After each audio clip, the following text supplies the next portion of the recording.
Hey everybody, it's April 23rd, and today the naval heat and the air power heat in the Strait of Hormuz is turned up to level 11 during this fragile ceasefire.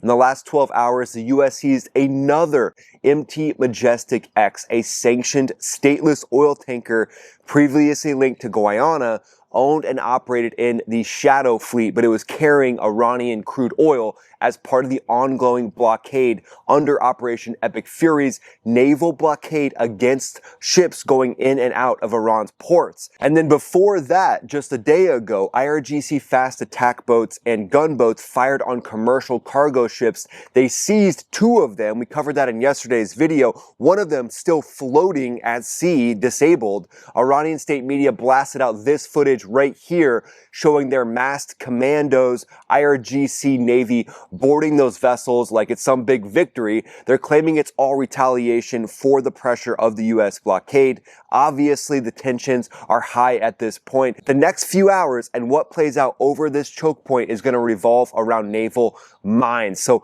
lots going on with naval mines, and this just came out from the Trump administration. He said, "I have ordered the United States Navy to shoot and kill any boat, small boats though they may be, their naval ships are all 159 of them at the bottom of the sea, that is putting mines in the waters of the Strait of Hormuz. There is to be no hesitation. Additionally, our minesweepers are clearing the strait right now. I am hereby ordering that activity to continue, but at a tripled up level. Thank you for your attention to this matter, President Donald J. Trump." So taking out any ability for Iran to mine that area that we've looked at right there in the Strait of Hormuz. I mean, they basically push all the ships right up next to their coastline. So these smaller fast attack boats, likely they still have hundreds of these left. And this was always their tactic, to fall back on these proxy tactics of these fast boats. But if you get those tankers right up next to the islands, which have been called the Iranian toll booth, where they're saying that they've actually collected some of those tolls now, and that gives them more of an ability to harass these ships. But the U.S. also released footage of taking that next motor vessel, basically giving the big middle finger to Iranian oil, saying, yeah, you want to transit Iranian oil? Good luck. Not going to happen on the naval blockade watch. But a part of that naval blockade, we know we've got destroyers, we've got submarines, also air assets up overhead, advanced drones, just being that persistent eye in the sky and making sure that we trust but verify what's going on in those Iranian ports. And that is really pressuring the mullahs in Iran. You can tell they're sweating. They're obviously in a position where now they're trying to meet that leverage with other leverage. So that's why we're seeing them release this new footage with their IRGC Navy taking this ship. Oh, and welcome to this random pop-up outdoor studio. We're out traveling right now, and the power at the Airbnb went down because a power line behind us went down last night. But nothing can stop us from getting this video out to you. But right out of the gate, the U.S. carrier-based assets are feeding real-time targeting data that lets the U.S. stay ahead of these threats, and now likely striking these mining vessels, which potentially even striking these fast attack vessels with the same tactics that were used in the Caribbean to strike the narco boats. And the U.S. has directly warned that any mine laying will be met quickly and violently. Meanwhile, Iran's top leaders are firing back hard. President Masoud Pezeshkian and Parliament Speaker Mohammed Bakr Kalibaf are calling the blockade bullying that has failed. Well, if it's failed, why is it pressuring you so much to put out counter footage to the actual blockade itself? So, interesting. Maybe failed is the wrong word you're looking for there. But he's insisting that Iran won't yield under pressure and that their actions in Hormuz are pure self-defense to protect their sovereignty and economy. The U.S. said that Iran seizing the ship in the Strait of Hormuz wasn't a breach of the ceasefire because that ship wasn't tied to the U.S. or Israel. This is American sea power and air power at work, and the coming hours are likely going to shape this entire standoff moving forward. But let's break down exactly what happened. So we know that the ceasefire got an indefinite extension. The Trump administration said that the Iranian regime is in tatters and they need time to actually come up with a cohesive deal.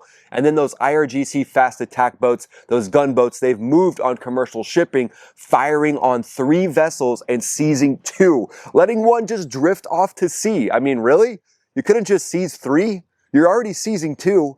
At least get the job done. At least finish it. IRGC. This plays straight into the bigger picture of sustained naval pressure, keeping the squeeze on Iran's economy. $500 million a day is going to pressure the Iranian regime on a whole new level. And those small agile platforms is what they're going to fall back on. We've looked at the port at Bandar Abbas, and I'll show you that. You can see that there's actually a lot of these small attack craft and warehouses where they could be keeping these as well. So it's a really hard problem to solve when they've got hundreds of these fast attack craft and now targeting their mine-laying vessels. This gives real advantage to the US Navy and the US Air Force in the area that can now basically take the gloves off. We've got a bird up here who's obviously excited about this video as well. But at this point, it looks like the pros are going up against the JV team. But the IRGC's Navy isn't nothing. They've got those small agile platforms, those converted speedboats, specialized mine layers for asymmetric tactics in the Strait. And they just use those fast attack boats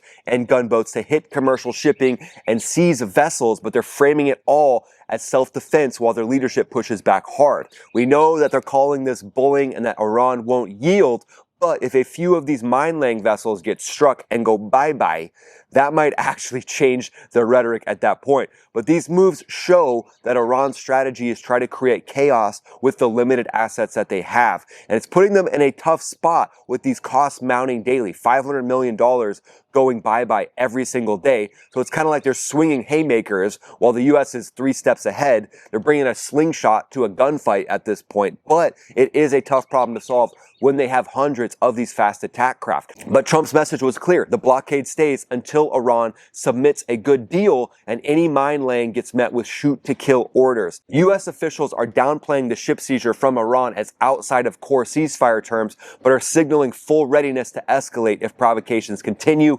And we've seen CENTCOM. They released that hype video just yesterday showing everybody's locked, loaded, reloaded, and ready to go if this conflict kicks back off. But this type of economic pressure, it can't be understated on Iran. And their fast attack boat fleet is going to dwindle by the day as their economic output continuously gets choked off by that blockade itself, getting rid of $500 million a day going into their economy. Just like what we've seen happen in Cuba with the squeeze of their energy infrastructure, the same thing could likely play out here in Iran. But behind the US's teeth is obviously that Arleigh Burke class destroyer. We've seen that thing operating. It's the backbone of the actual blockade itself.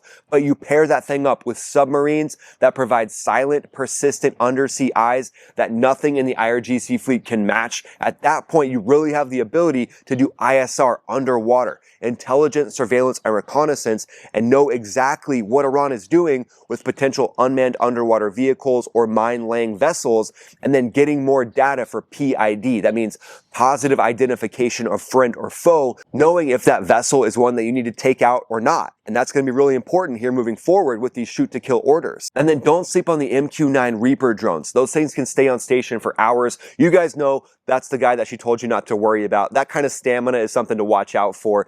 Hours. We're talking 24 plus hours with laser designators for targets. You can actually use the laser from the MQ-9 and then drop the weapon from an F-35, an A-10, or an F-15. That's how capable that MQ-9 is. And then speaking of the A-10, that might be one of the main aircraft that we see in the theater because of its 30mm cannon. The GAU-8 Avenger cannon fires depleted uranium rounds at 3,900 rounds per minute. So a single pass with that A-10 can turn those IRGC vessels into scrap metal just with a couple rounds from that 30mm cannon. I mean, those boats don't stand a chance against that kind of brute firepower, ripping through fiberglass and aluminum with depleted uranium. I mean, basically like punching a hole through paper. And don't forget about the F-15E Strike Eagle either. That's the guy that she told you not to worry about, told you not to worry about. So kind of like double that. It's like the Russian doll of guys that she told you not to worry about. But the F-15E Strike Eagle that has a 20mm Vulcan cannon and it can drop precision munitions,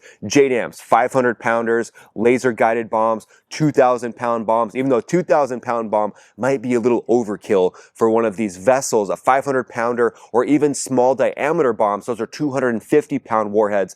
Those could be dropping out of the Strike Eagle as well. And that thing's got incredible speed and sensors to keep the F-15 out of harm's way with potentially what Iran has now brought into the theater. New advanced battlefield cards is what they called it. So could that be new advanced man pads that now need to be watched out for by fighter pilots moving in? And then don't sleep on some of the advanced tech that may or may not be in the region yet. I'm talking about the Manta Ray. That's an extra large underwater unmanned vehicle system. It's similar to the Lamprey. To me, the Manta Ray is more of an ISR detection platform that can stay underwater for weeks at a time, highly efficient and completely ready to go when it comes to ISR. And then the Lamprey, that's the autonomous glider, persistent unmanned underwater vehicle that can loiter for weeks, detect mine-laying activity, and even help clear the threats with minimal risk to manned assets. So are those in the theater yet? They may or may not be. They're very new to the battle space, but something like that is what I think could really help with a mine-laying operation like this.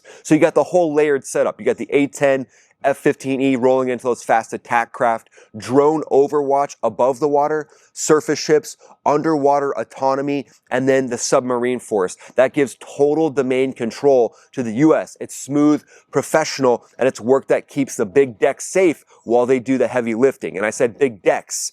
I didn't say anything else. Remember, for the record, I said big decks. This tech edge feeds directly into the bigger strategic picture, and that leads us to the pure 4D chess section. So the Trump administration's indefinite extension of the blockade and now the shoot to kill mandate is basically putting maximum pressure on Iran, potentially prior to some talks that might actually come to bear. Obviously, Iran is stepping away from the table, saying that they're not going to negotiate at all if the blockade is still on. But $500 million a day may bring even the biggest hardliners to the table. And in a hypothetical situation, what you would see is a kicked off coordinated action that would include drones, they would include Super Hornets flying Overwatch, destroyers, A-10s, F-15Es, going in and pounding these ports that have these fast attack craft. It's the kind of pounding that would keep these ports walking funny for weeks.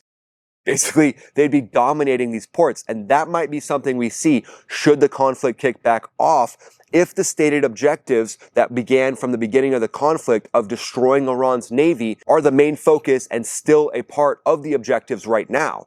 Because their navy, while not having those larger 160 boats that have been sunk to the bottom of the sea, having hundreds of these fast attack craft, that's a whole different problem. It's a proxy warfare problem, and that might be one that we see the U.S. focus on with A-10s, F-15Es, even going in and striking some of these ports with different naval assets. That might be one of the strategies we see moving forward, but the coming hours are going to show us just how well U.S. assets can strike down these Iranian mine-laying boats. So there you go. Bottom line, American sea power and air power locked in, protecting shipping lanes, keeping pressure where it belongs, on the IRGC and on their money flow. The IRGC is firing back with that boarding video and their IRGC Navy. So what do you think happens next? Do you think the conflict increases in intensity? Do you think the U.S. actually strikes some of these mine-laying vessels from Iran? So as you can see out in this outdoor pop-up studio, making it happen, getting the video out, even though we've got a power outage with a down power line. And now the sun's coming in, so that's about the right time to end the video.